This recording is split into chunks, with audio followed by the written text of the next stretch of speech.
tu vas nous expliquer maintenant le produit par lui-même. Voilà, je vais vous parler de l'insuline. Donc vous rentrez de chez le vétérinaire. Le vétérinaire vous a normalement donné un petit flacon de caninsulin qui est l'insuline pour chien ou pour chat.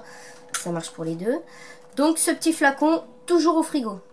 Toujours au frigo. Il ne faut pas qu'il prenne de chaleur. Il faut pas. Donc quand on s'en va, on doit se balader avec une petite glacière ou un endroit où voilà. un petit sac. Une petite pochette réfrigérante de la pharmacie, soit une glacière, soit. Voilà, faut toujours garder au frais, quoi. Toujours au frais. Voilà. D'accord. Il ne faut pas qu'il y ait d'écart de température, enfin de. Voilà, parce que sinon la molécule. Écarts, bon, je veux dire, quand il fait froid dehors comme ça, vous pouvez mettre dans la voiture, c'est pas trop grave. Mais s'il fait 20 ou 25 dehors. Le laissez pas dans la voiture. Voilà, donc parce que la molécule est cassée, sinon et ça n'a pas et ça n'aura pas d'effet sur le chien. Donc en fait, c'est très important la conservation. La conservation.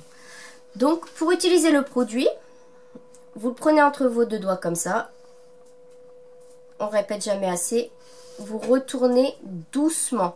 Parce que si vous le secouez trop fort, vous risquez de casser la molécule qui est à l'intérieur. Donc c'est agiter sans secouer. Voilà, tout à fait.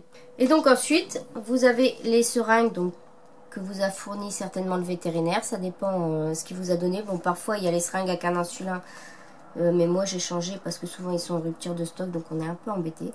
Donc, vous choisissez votre seringue. Vous voyez avec le vétérinaire. Et en fonction de ce que le vétérinaire vous a dit. Donc, moi, je pique ma petite Wendy 3 fois par jour à 20.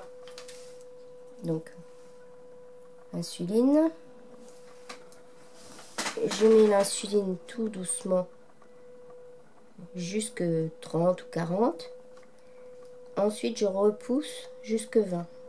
Ah oui, pour pas avoir du tout d'air, quoi. C'est ça. Hein. Voilà.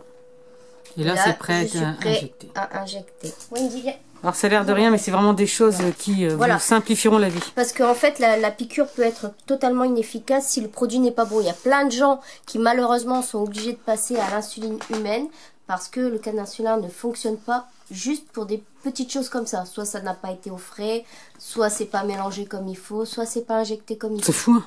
Voilà. Donc pour Wendy, j'ai mes petites seringues. Viens là ma belle. Donc on est à une dose pour elle de 20. Donc après ça dépend vraiment de la gradation de ce que vous a dit le vétérinaire. Moi je suis à 3 fois 20 par jour. Viens là ma belle. Hop. Voilà, donc là je suis à 20. Donc, et là pour la piquer, alors pour la piquer, il y a des endroits le mieux pour moi, si vous voulez pas que le chien ait un coup énorme, vous piquez sur le flanc. Le flanc, vous avez la peau comme ça. Vous tirez la peau. La piqûre rentre, hop. Ah, tout simplement. Tout simplement, et le chien n'a rien senti. Elle n'a même pas bougé. Hein. Même pas eu un sursaut. C'est tranquille la vie, quoi. Voilà.